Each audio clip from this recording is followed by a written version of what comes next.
Innal hamdalillah nahmaduhu wa nasta'inuhu wa nastaghfiruh wa na'udzu billahi min shururi anfusina wa sayyiati a'malina may yahdihillahu fala mudilla lahu wa may yudlil fala hadiya lahu asyhadu an la ilaha illallah wahdahu la syarika lah wa asyhadu anna muhammadan abduhu wa rasuluh ya ayyuhalladzina amanu taqullaha haqqa tuqatih wa la tamutunna illa wa antum muslimun يا أيها الناس اتقوا ربكم الذي خلقكم من نفس واحدة وخلق منها زوجها وبث منهما رجالا كثيرا ونساء واتقوا الله الذي تساءلون به والأرحام إن الله كان عليكم رقيبا يا أيها الذين آمنوا اتقوا الله وقولوا قولا سديدا يصلح لكم أعمالكم ويغفر لكم ذنوبكم ومن يطع الله ورسوله faqad faza fawzan 'azima amma ba'd.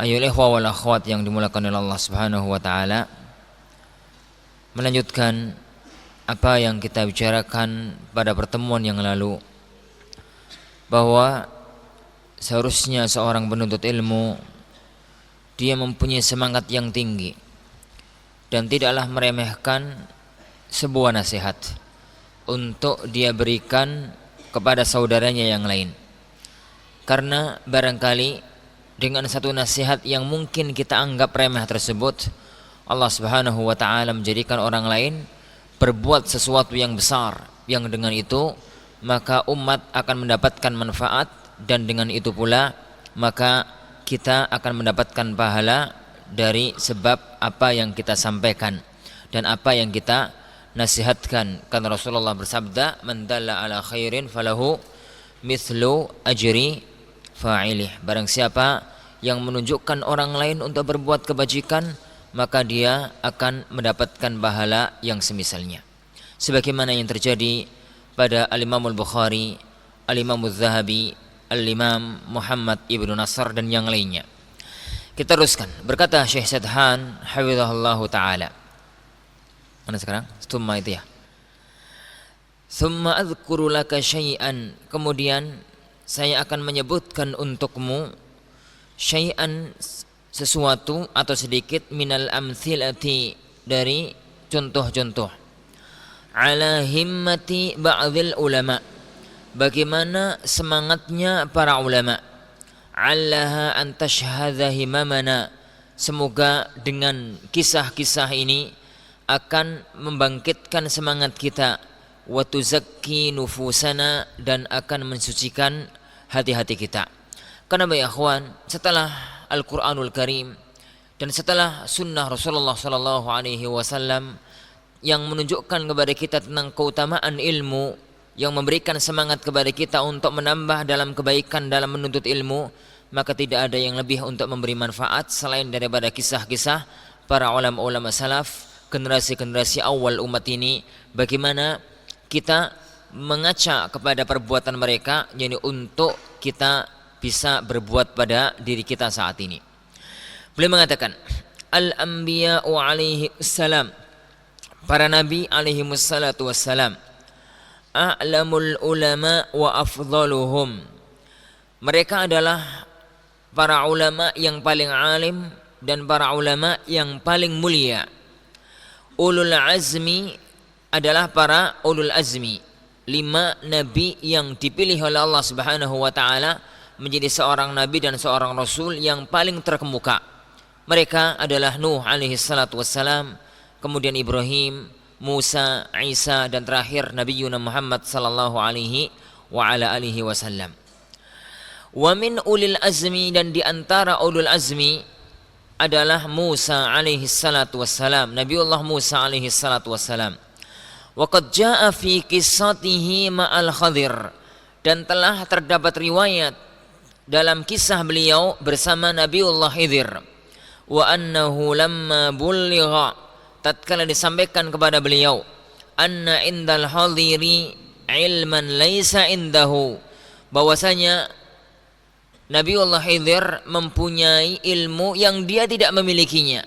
Rahala ilaihi liyakhudha anhu ilma, maka beliau melakukan perjalanan untuk menuju kepadanya demi mengambil ilmu dari Nabiullah Khidir. Ma'asyarifi manzilati Musa, padahal Nabiullah Musa telah mempunyai kedudukan yang sangat agung, wa rafi'i makanatihi, dan mempunyai kedudukan yang sudah sangat tinggi. Wa hasbuka bihadhil himmah wal azimah, dan cukuplah ini untuk membangkitkan dan untuk membuat tekad kita semakin kuat.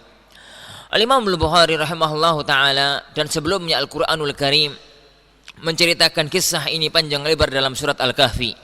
Al-Imam Al-Bukhari rahimahullahu taala dan yang lainnya mengisahkan bahwasanya suatu ketika Nabiullah Musa alaihi salatu wassalam sedang berada di tengah-tengah kalangan Bani Israel. Kemudian ada seorang yang bertanya kepada beliau, "Wahai Nabiullah Musa, adakah di muka bumi ini seorang yang lebih alim daripada engkau?" Maka Nabiullah Musa mengatakan, "Enggak ada." Karena jawaban yang semacam itu, maka Allah Subhanahu wa taala menegurnya. Allah mengatakan, "Bala abduna Khidir." Ada wahai Musa, hambaku yang bernama Nabiullah Khidir. Yani maka dia minta petunjuk kepada Allah Subhanahu wa taala bagaimana caranya untuk bisa bertemu dengan dia, yang kemudian kisahnya Allah Subhanahu wa taala ceritakan panjang lebar dalam Al-Qur'an surat Al-Kahfi.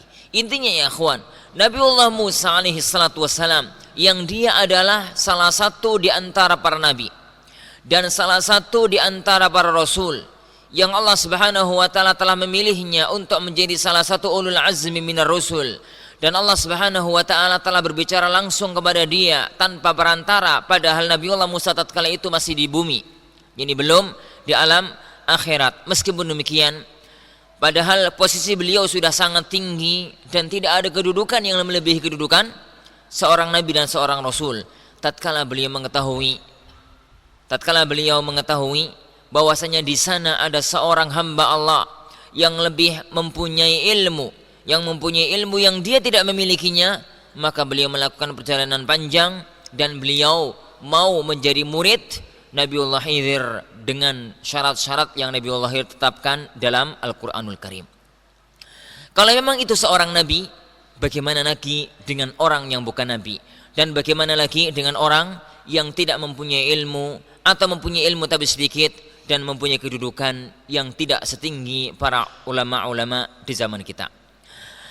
Min himami ashabil anbiya alaihi wassalatu wassalam, di antara semangat para sahabat Nabi sallallahu alaihi wasallam, wa radhiyallahu an ashabihim, dan semoga Allah meridhai para sahabat-sahabat mereka. Ma jaa'a an Abdullah ibni Mas'ud, apa yang datang dalam kisahnya Abdullah ibnu Mas'ud, min qaulihi, tatkala beliau mengatakan, wallah, demi Allah, alladzi la ilaha ghairuh, yang tiada ilah yang berhak disembah selain dia. Ma unzilat suratun min kitabillah, tidaklah satu surat pun dalam kitabullah yang diturunkan illa wa ana a'lamu aina nazalat, kecuali saya tahu di mana ayat itu turun.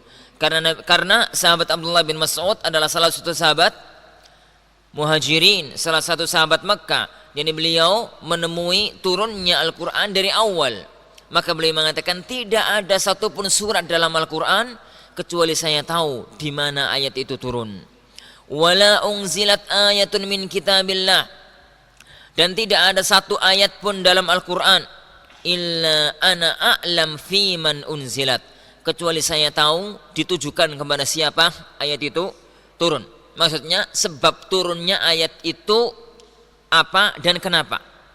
Walau a'lamu ahadan, yani minni bi kitabillah tabluhuhul ibil, seandainya saya tahu ada seseorang yang mengetahui ilmu lebih daripada aku, kata Abdullah bin Mas'ud, tentang kitabullah yang masih bisa dijangkau oleh kendaraan onta saat itu, la raqibtu ilaihi, niscaya saya akan berangkat kepadanya untuk menemuinya. Kenapa para ikhwah? Karena kendaraan yang mampu untuk menjangkau tempat jauh saat itu hanya onta. Kendaraan di zaman Rasulullah 3, onta, kuda, dan himar, keledai. Ya. Kalau himar itu kendaraan kelas bawah, biasanya untuk ngangkut-ngangkut barang. Ya untuk ngangkut-ngangkut yani barang-barang dari sawah, dari ladang, dari pasar, untuk ngangkut-ngangkut barang. Kalau sekarang ya mobil-mobil yani pickup jelek gitu ya. Itu zaman sekarang. Kalau kuda itu adalah kendaraan bagus tapi tidak bisa digunakan untuk jarak jauh. Karena mereka kalau melakukan perjalanan jarak jauh itu harus melewati padang pasir yang mungkin 15, 20 sebulan nggak ketemu makanan, nggak ketemu minuman. Dan kuda bisa mati kalau perjalanan semacam itu. Satu-satunya binatang yang bisa digunakan untuk perjalanan jarak jauh hanya unta. Karena dia bisa menyimpan minuman, dia bisa menyimpan makanan yang dia gunakan untuk keperluan hidup dia selama waktu berhari-hari, berpekan-pekan, ini untuk dia bisa melewati kawasan padang pasir yang sangat luas. Oleh karena Allah mengatakan, afala yanzuruna ilal ibili kaifa khuliqat. Apakah mereka tidak mencermati, memperhatikan bagaimana unta itu tercipta? Ibnu Mas'ud mengatakan, seandainya saya tahu ada seseorang yang dia itu mengetahui satu ayat dalam Al-Quran yang tidak saya ketahui maknanya atau ilmunya, dan tempat dia masih bisa dijangkau oleh kendaraan unta, niscaya saya akan berangkat untuk menemui dia. Wa amma ma jaa 'anil ulama, adapun yang datang dari para ulama, fakatsirun jiddan, maka banyak sekali. Sebelum para ulama ya akhwan, Imam Bukhari juga meriwayatkan sebuah riwayat mu'allaq dengan sanad yang sahih dari Jabir bin Abdullah radhiyallahu an, bahwasanya sampai kepada beliau sebuah kabar, sebuah berita, sebuah hadis, yang hadis itu diriwayatkan oleh seorang sahabat Abdullah ibnu Unais. Perhatikan ya akhwan, ini hadis ini atau kisah ini. Maka beliau, hadis ini ya akhwan, ada seorang tabi'in yang dia mengatakan, saya mendengar sebuah hadis dari Abdullah ibnu Unais bahwasanya Rasulullah sallallahu alaihi wasallam bersabda demikian dan demikian. Beliau sudah tahu hadis ini karena beliau mendengarnya dari seorang tabi'in. Tabi'in itu mendengar dari sahabat lain, yaitu Abdullah ibnu Unais. Tapi beliau tatkala sudah mengetahui hadis itu, beliau tidak mencukupkan diri. Kenapa? Abdullah bin Unais masih hidup. Di mana? Di Syam. Tatkala itu Jabir bin Abdullah ada di kota Madinah. Maka beliau menyiapkan untanya, menyiapkan perbekalannya untuk melakukan perjalanan selama sebulan demi mendapatkan sebuah hadis. Bukan mendapatkan sebuah hadis malahan, demi untuk mencari sanad yang tinggi. Jadi karena ya kawan, kalau beliau ini tidak berangkat ke Syam, beliau tidak akan bisa bertemu dengan Abdullah bin Unais. Dan beliau kalau meriwayatkan hadis itu harus mengatakan, telah menceritakan kepadaku seorang tabi'in. Dia mengatakan telah menceritakan kepadaku Abdullah bin Unais, dan itu terlalu banyak jalurnya. Dan dalam dunia ilmu hadis, kalau hadis itu banyak perawinya adalah sanad nazil, sanadnya turun, dan itu kelemahan dalam sisi hadis. Semakin kecil, semakin sedikit perawi, semakin ini tinggi. Semakin sedikit perawi, semakin tinggi derajatnya. Maka beliau ingin menggugurkan sanad tabi'i itu untuk bertemu dengan langsung Abdullah bin Unais. Beliau hanya karena itu beliau berangkat ke Syam. 1 bulan perjalanan, PP 2 bulan, demi untuk mencari sebuah hadis. Sampai di Syam, beliau bertemu dengan Abdullah bin Unais dan mengatakan, saya telah sampai kepadaku sebuah kabar bahwasanya engkau mengetahui sebuah hadis dari Rasulullah sallallahu alaihi wasallam, sampaikan kepadaku. Maka Abdullah bin Unais mengatakan, Rasulullah sallallahu alaihi wasallam bersabda, yuhsyarun nasu yaumal qiyamati uratan hufatan hurlan buhman.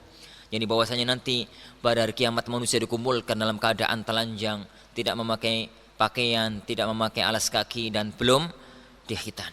Ini belum dihitan. Subhanallah ya akhwan.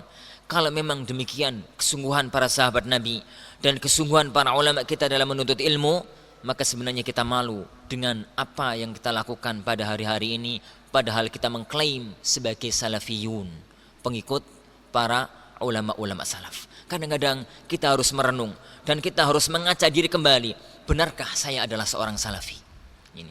Kadang-kadang kita harus berpikir kembali, apakah nisbah saya untuk mengaca hidup dalam beragama, dalam menuntut ilmu, kepada para ulama-ulama, kepada para salafun salih sudah benar-benar kita amalkan dengan perbuatan kita. Alangkah mudahnya seseorang itu untuk mengklaim, alangkah mudahnya orang itu mengaku, tapi alangkah sulitnya kalau kemudian dituntut untuk membuktikan apa yang dia klaim dan apa yang dia aku. Amma ma ja'anil ulama, adapun apa yang datang dari para ulama, fakatsirun jiddan, maka sangat banyak sekali. Famin dzalik, di antaranya Syekhul Islam Ibnu Taimiyah, Al-Imam Syekhul Islam Ibnu Taimiyah rahimahullahu taala. Kulluna ya'rifu, semua kita mengetahui siapa beliau. Faqad dzukira anhu rahimahullah min quwwati himmatih, telah disebutkan dari kisah beliau rahimahullahu taala tentang kekuatan tekad dan semangat beliau. Annahu kana idza a'ayatuhu mas'alatum ma, tatkala beliau itu sulit untuk memahami satu masalah, kerepotan dalam memahami sebuah permasalahan, lam yaqirra lahu qarar, beliau tidak bisa tenang, hatta yajida bughyata, sehingga beliau mendapatkan apa yang beliau inginkan. Wa dzakara an nafsihi fi akhir tafsir surat An-Nur, beliau menyebutkan tentang dirinya sendiri di akhir tafsir beliau tentang surat An-Nur. Ini terdapat dalam Majmu' Fatawa. Beliau mengatakan, inna jami'a ma fil Qur'an, bahwasanya semua yang terdapat dalam Al-Qur'an, min ayatis sifat, dari ayat-ayat sifat, falaysa bainas sahabati ikhtilafun fi ta'wiliha, tidak ada perselisihan di antara para sahabat tentang penafsirannya. Wa qad tala'tu, kata Syekhul Islam, saya telah menelaah, saya telah mencermati, mempelajari at-tafasir al-manqulata 'anis sahabah, tafsir-tafsir yang dinukil dari para sahabat, wa ma rawauhu minal hadis, dan apa yang mereka riwayatkan dari hadis, wa waqaftu min dzalika ala ma sya'allahu ta'ala, saya telah mendapatkan apa yang Allah kehendaki, minal kutubil kibar was sihar, dari kitab-kitab besar dan kitab-kitab kecil, wa akthar min mi'ati tafsir, lebih dari 100 tafsir. 100 ya ikhwan, 100 tafsir dibaca sempurna. Falam ajid ila berarti kan ya ikhwan, 100 kitab tafsir sampai zamannya Syekhul Islam. Berarti di zaman itu belum ada Ibnu Katsir, belum ada Taisir Karimur Rahman, belum ada Durrul Mansur, belum ada tafsir-tafsir di belakangan. Karena Ibnu Katsir adalah muridnya Ibnu Rajab, dan Ibnu Rajab adalah muridnya Ibnu Katsir adalah muridnya Imam Ibnu Qayyim, dan Ibnu Qayyim adalah muridnya Syekhul Islam Ibnu Taimiyah rahimahullah, dan Ibnu Katsir sempat bertemu dengan Syekhul Islam rahimahullahu taala. Taib, lebih dari 100 tafsir. Falam ajid ila sa'ati hadhi, sampai hari ini, sampai detik ini saya tidak menemukan, kata Syekhul Islam, an ahadim minas sahabah, dari salah satu sahabat, annahu ta'awwala syai'an min ayatis sifat, bahwasanya beliau mentakwilkan satu dari ayat-ayat sifat, au ahadits sifat, atau dari hadis-hadis tentang sifat-sifat Allah Subhanahu wa taala, bi khilafi muqtalahal mafhumul ma'ruf, menyelisihi apa yang menjadi konsekuensi dari bahasa Arab yang sudah difahami. Perhatikan ya ikhwan, semangat yang sangat tinggi. Beliau tatkala berhadapan dengan banyak tokoh-tokoh Mu'tazilah dan tokoh-tokoh Asy'ariyah yang mazhab mereka adalah mentakwil ayat-ayat sifat atau hadis-hadis sifat yang dalam akal mereka menimbulkan tasybih atau menimbulkan tamtsil, maka beliau ingin mengecek adakah perselisihan dalam masalah ini di kalangan para sahabat. Akhirnya beliau menelaah semua kitab yang berkaitan dengan tafsir, baik itu kitab tafsir maupun kitab hadis. Karena semua kitab hadis ya ikhwan, ada satu kitab namanya kitab tafsir. Dalam Sahih Bukhari ada kitab tafsir, dalam Sahih Muslim ada kitab tafsir. Semua ditelaah, dan itu kata beliau lebih dari 100 kitab.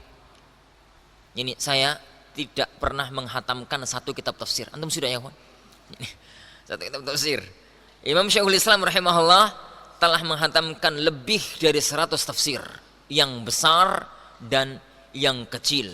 Ini yang besar maupun yang kecil. Beliau mengatakan, saya tidak menemukan satu pun sahabat yang mentakwil dan merubah sifat-sifat Allah selain dari makna yang sebenarnya.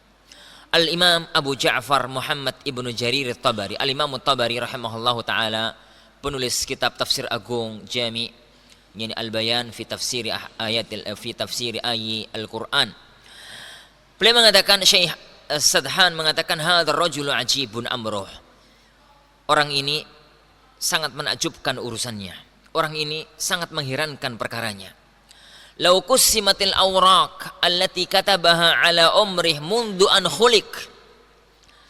Seandainya kertas-kertas yang pernah dia tulis, kitab-kitab yang pernah dia tulis dibagi dengan umurnya sejak dia tercipta, maksudnya dia lahir. Seandainya, kata beliau, kata saya tahan, seandainya Al-Imam Tabari ini sejak keluar dari rahim ibunya langsung bisa nulis, gitu ya, langsung bisa nulis, langsung menjadi alim terkemuka, la asbaha miqdaru ma yaktubuhu kullu yawm, maka tulisannya dia setiap hari itu sittina waraqah au akthar, 60 lembar, 120 halaman. Atau 60 halaman deh, enggak banyak-banyak gitu ya. Jadi seandainya Imam Tabari itu sejak bayi keluar dari rahim, begitu nangis sebentar langsung ngambil pena dan nulis gitu ya. Langsung menjadi alim, kata orang-orang ilmu laduni, dan itu dusta gitu ya. Maka niscaya hasil tulisan dia, kitab tafsirnya, kitab tarikhnya, dan kitab-kitab beliau itu kalau dibagi dengan umurnya, umur beliau sekian, setiap tahun itu ada 365 hari, berarti per hari itu ketemunya 60 halaman atau bukan, bahkan malah 120 halaman, karena warokoh bahasa beliau. Berarti ikhwan, beliau nulis satu hari jauh lebih daripada itu. Karena orang ya ikhwan menjadi alim minimalnya umur berapa? 15-20 tahun. Ini dia mulai menjadi seorang yang alim termuka. Berarti berapa harikah, berapa lembarkah dia menulis setiap hari dalam hari-harinya. Wa hadza ajib, dan ini adalah satu keajaiban. Walaqad asyara ala talamidhihi, dia telah mengisyaratkan kepada para murid-muridnya, an yaktubu tarikhal Islam atau tafsir Al-Quran, untuk menulis kitab tarikh al-Islam atau tafsir Al-Quran. Dan ini benar, ini seingat anak, kisah ini terjadi. Al-Imam Abu At-Tabari meminta murid-muridnya untuk menulis tentang sejarah dunia, sejarah Islam, sejak terciptanya manusia sampai zaman itu, tahun 400-an. Ini karena Imam Abu Ja'far At-Tabari rahimahullah. Fa'amara bi'ihdar 30,000 waraqah. Beliau memerintahkan untuk menghadirkan 30.000 lembar kertas. Kalau satu jilid itu 1.000, gitu ya. 30.000 dibagi 1.000, 30 halaman, 30 jilid. Dan itu nggak mungkin kalau 1.000 halaman. 30 apa itu? Kalau sekarang rata-rata kitab itu 500, berarti 60 jilid. Ini 60 jilid. Faqalu, murid-muridnya langsung kelenger. Ya. Mereka mengatakan, hadhihi muddatun tanqati udunaha riqabul mati. Ya Imam, yani Ustaz, gitu ya. Untuk bisa mendatangkan 30.000 lembar kertas itu, yani onta sampai mati nggak dapat. Gitu ya. Tanqati udunaha riqabul mati. Al-mati itu adalah kendaraan unta. Sampai untanya mati, itu nggak bisa mengumpulkan kertas sebanyak itu. Faqala lahum mu'atiban, maka Imam Ibnu Jarir At-Tabari mengatakan, mencela perbuatan murid-muridnya, Allahu Akbar, matatil himam, semangat saat ini sudah meninggal dunia, sudah mati. Yani ahliru 3,000 waraqah. Kalau gitu jangan banyak-banyak, 3.000 lembar saja. Ini 3.000 lembar. Ini, ya akhwan, para santri, para murid-muridnya Al-Imam At-Tabari saat itu disuruh mendatangkan 30.000, nggak mau. Beliau mengatakan, subhanallah, Allahu Akbar, semangat para penuntut ilmu sudah tidak ada, sudah mati zaman sekarang. Wallahi ya akhwan, Seandainya beliau mengetahui santri Al-Furqan, Anda nggak tahu apa yang beliau ungkapkan. Seandainya beliau mengetahui kondisi penuntut ilmu di zaman sekarang, ini pusing dikit, sakit Ustaz, gitu ya. Disuruh ngerjakan PR, nggak ada waktu Ustaz, gitu. Macam-macam alasannya. Mungkin sudah tidak ada lagi kamus yang bisa dibuka untuk mengungkapkan kira-kira bahasa yang tepat apa. Ini kira-kira bahasa yang tepat untuk mengungkapkan kata-kata itu adalah. Kemudian ya akhwan, dengan 3.000 kertas, 3.000 lembar yang didatangkan oleh murid-muridnya, itulah beliau menulis kitab agung Tarikh Al-Umam wal Muluk, sejarah umat-umat dan para raja dari sejak zaman penciptaan manusia sampai zaman itu. Dan kitab inilah yang menjadi pijakan Al-Imam Ibnu Katsir tatkala menulis kitab Al-Bidayah wan Nihayah. Nah, Al-Imam Nawawi rahimahullahu taala. Imam Nawawi adalah salah satu keajaiban dunia. Beliau wafat belum tua. Beliau wafat ya akhwan masih muda, umurnya masih 45 tahun. Dengan anak gak jauh-jauh. Dengan anak gak jauh-jauh. Di antara para asatidzah kita ada yang lebih tua daripada beliau. Ini. Al-Imam Nawawi rahimahullah, wa amruhu ajib. Orang ini pun, imam ini pun sebuah keajaiban juga. Faqad kana umruhu inda mautihi qarabata 45 sanah. Tatkala beliau meninggal dunia, umurnya itu hanya sekitar 45 tahun. Walahu fil maktabat ma yuqaribu 20 mujalladan. Di maktabah sekarang tulisan Imam Nawawi sekitar atau lebih dari 20 jilid kitab. Wa ma'a hadza, yani dengan meskipun demikian, kana yahdhuru fil yaum 12 darsan. Setiap harinya dia masih sempat untuk menghadiri 12 pelajaran. Antum berapa pelajaran ya kawan? Ba'da subuh 1, sebelum zuhur 3, 4, ba'da asar 1, ba'da maghrib 1, 6. Masih separuhnya Imam Nawawi. Lumayan lah separuh gitu ya. Lumayan gitu ya. Walahu syarhun ala sahihi Muslim.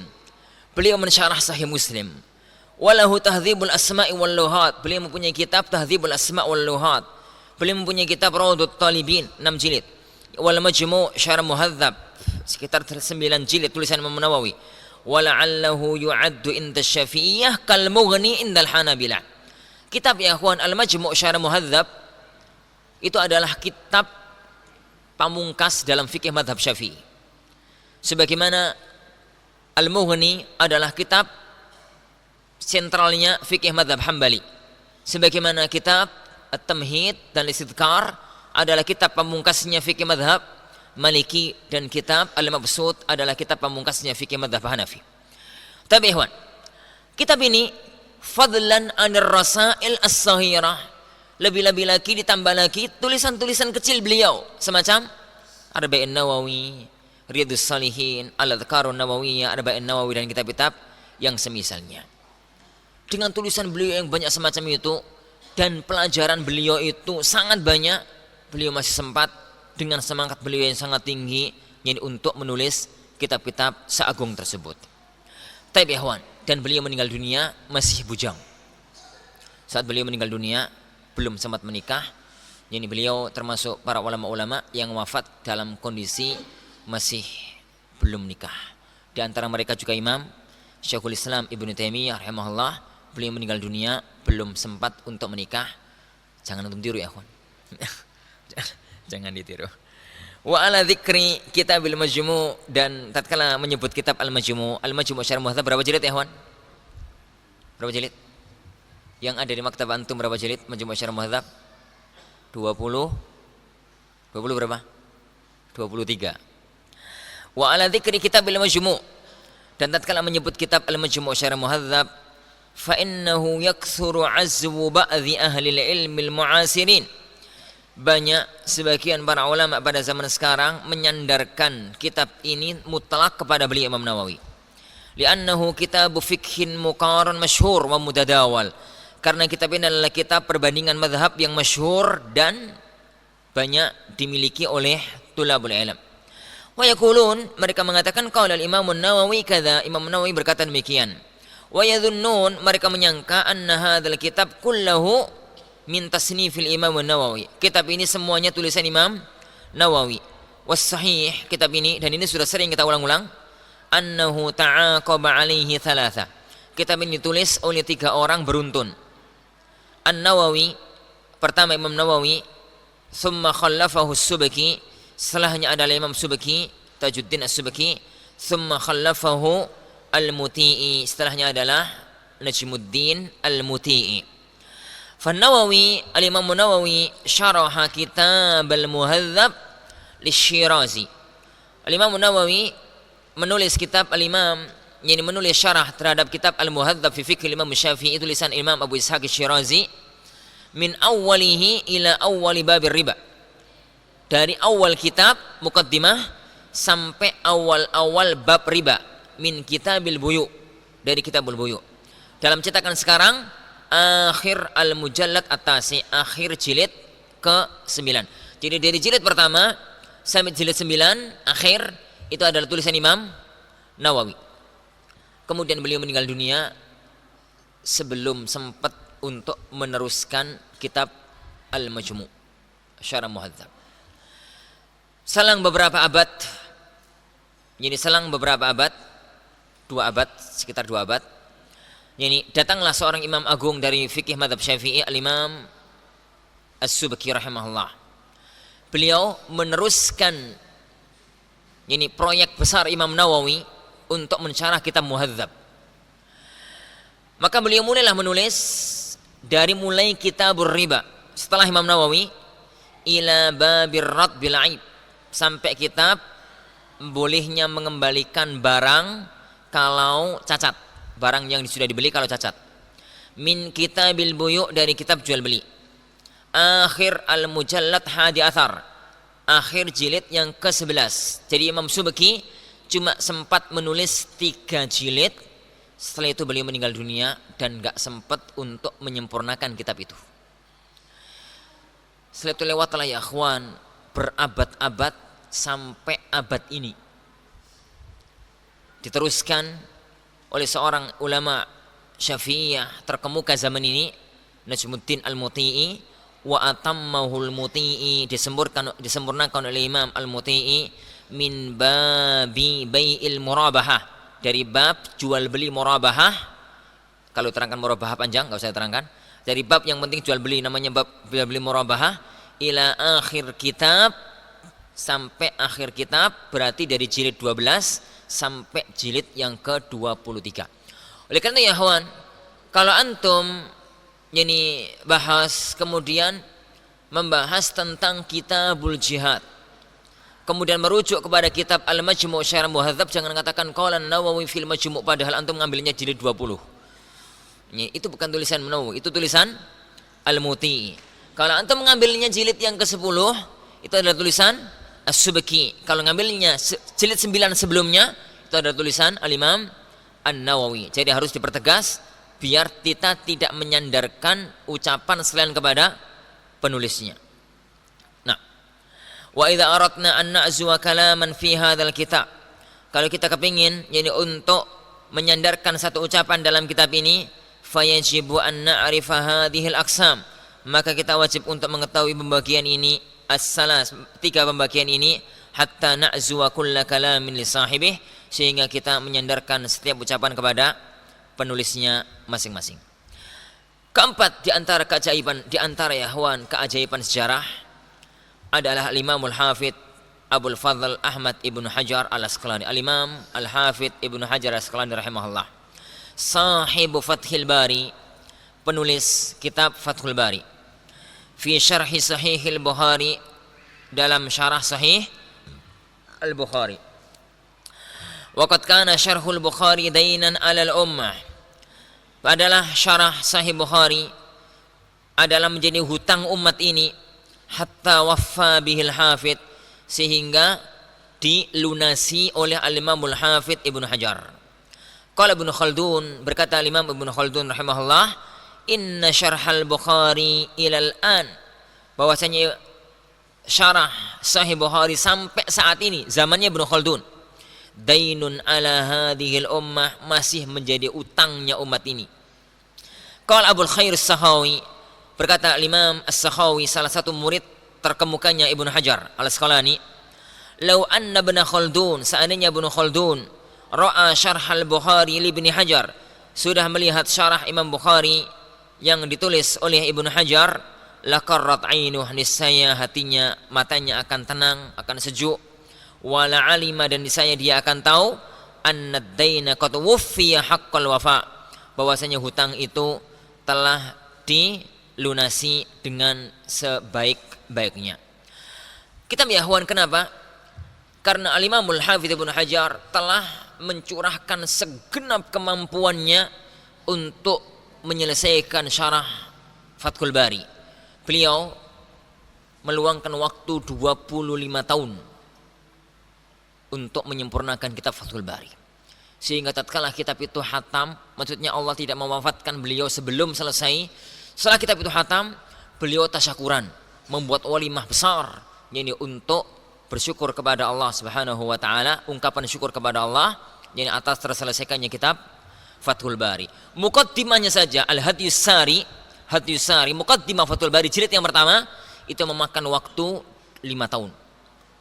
Ini satu jilid sekitar 700-an halaman seingat saya, itu memakan waktu 5 tahun penulisannya, kemudian syarahnya memakan waktu 20 tahun. Semangat yang tidak terputus. Dan Syekh Masyhur mengatakan, jadi tatkala saya mencermati kitab Fathul Bari, yani maka maroji yang digunakan oleh Ibnu Hajar lebih dari 1000 kitab. Marojinya lebih dari 1000 kitab. Jadi untuk bisa menulis ini syarah Fathul Bari. Oleh karena itu ya ikhwan, kitab ini saya katakan tidak layak bagi seorang penuntut ilmu, apalagi seorang ustadz, untuk tidak memiliki kitab Fathul Bari. Jadi karena kitab itu adalah kitab yang mengumpulkan antara dua ilmu agung, ilmu fikih dan ilmu hadis, dengan cara yang sangat agung dan sangat baik. Taib, kita teruskan. Hadzal imam ini Ibnu Hajar, kutubuhu bil asyarat, kitab-kitabnya puluhan. Wa ma'ahadha kullih, meskipun demikian, kana mutafarriqan litadrisi wal fatawa wal khitabah, beliau itu masih sempat untuk mengajar, sempat untuk berfatwa, sempat untuk khutbah. Wa kanat himmatuhu 'aliyah, semangatnya sangat tinggi. Hatta innahu dzakara an nafsihi, beliau mengatakan tentang dirinya, annahu tatabba'a turuq hadis innamal a'malu binniyat, bahwasanya beliau yakni memeriksa, mencari jalan-jalan hadis innamal a'malu binniyat wa fi aktsar min mi'ati juz'in, lebih dari 100 kitab. Yani meneliti satu hadis, beliau harus bongkar 100 kitab. Kemudian beliau menyimpulkan, ternyata hasilnya hadis itu adalah gharibun mufrad, hanya diriwayatkan oleh Umar Ibnul Khattab. Mengambil kesimpulan itu ya ikhwan setelah menelaah 100 kitab. Oleh karena itu ya ikhwan, kadang-kadang saya itu ketawa dengan sebagian para ikhwah yang mengatakan para ulama telah sepakat tentang masalah ini. Saya tanya, ya akhi, berapa kitab yang Anda baca sehingga Anda mengatakan para ulama sepakat? 1, Ustaz. Ya Rabbi, 1 kitab, 2 kitab, 3 kitab Anda berani mengatakan ijma'? Al-Hafidz Ibnu Hajar untuk bisa memastikan bahwasanya hadis ini gharib, beliau harus membongkar lebih dari 100 kitab. Ini lebih dari 100 kitab. Dan beliau untuk bisa mensyarah Sahih Al-Bukhari, beliau harus membongkar lebih dari 1000 kitab. Karena ilmu itu amanat dan tidak sembarangan tatkala jadi orang itu menyampaikannya. Kama dzukira anhu, sebagaimana disebutkan tentang dia, annahu qara'a Mu'jam Tabrani Sahir, beliau membaca kitab Mu'jam Sahir Imam Tabrani 2 jilid. Ya ikhwan, yani fi jilsatin ma baina dzuhri wal asr, duduk ba'da zuhur sampai asar membaca 2 jilid kitab hadis. Dibaca tok ya ikhwan, baca tok. Tapi kira-kira anak juga nggak bisa kok. Gitu ya. Ini Yang muncul kalau sudah sampai 10 lembar, 20 halaman tidur. Subhanallah ya ikhwan, memang sering saya katakan ya ikhwan, kalau kemudian kita membaca kitab-kitab para ulama, sejarah para ulama, kadang-kadang sering saya harus mengatakan, ya kalau kita harus jadi demikian, kadang-kadang wajarlah kita harus jadi demikian. Ini kenapa? Karena memang semangat kita tidak semacam semangat mereka. Wallahi ya ikhwan, mereka menjadi ulama bukan karena bim salah bim. Mereka menjadi ulama bukan karena curahan wahyu dari langit, tapi karena usaha yang membara, yang tidak putus dan tidak ada hentinya. Innaha himmatun syahadhaha wa awwada nafsahu wa 'alaiha, nafsahu 'alaiha fanafa'athu. Bahwasanya itu adalah ikhwan, itu adalah semangat yang beliau membiasakan dirinya untuk melakukan itu, maka memberi manfaat kepada beliau ba'da taufikillah baqiyata dahri, setelah taufik Allah Subhanahu wa taala sepanjang waktu. Wallahu a'lam. Ini ya ikhwan sebagian kecil bagaimana kisah para ulama, dan kalau kita mengikuti bagaimana biografi dan syarah para ulama, maka kita akan tahu bagaimana seharusnya kita menata diri, menata niat, menata semangat dalam belajar, dalam mempelajari agamanya Allah Subhanahu wa taala. Wallahu a'lam. Insyaallah Subhanahu wa taala kisah-kisah berikutnya akan kita bahas dan akan kita baca pada pertemuan berikutnya biidznillah Subhanahu wa taala. Subhanakallahumma bihamdik, asyhadu an la ilaha illa anta, astaghfiruka wa atubu ilaik. Wassallallahu wasallam wa baraka ala nabiyina Muhammad. Assalamualaikum warahmatullahi wabarakatuh.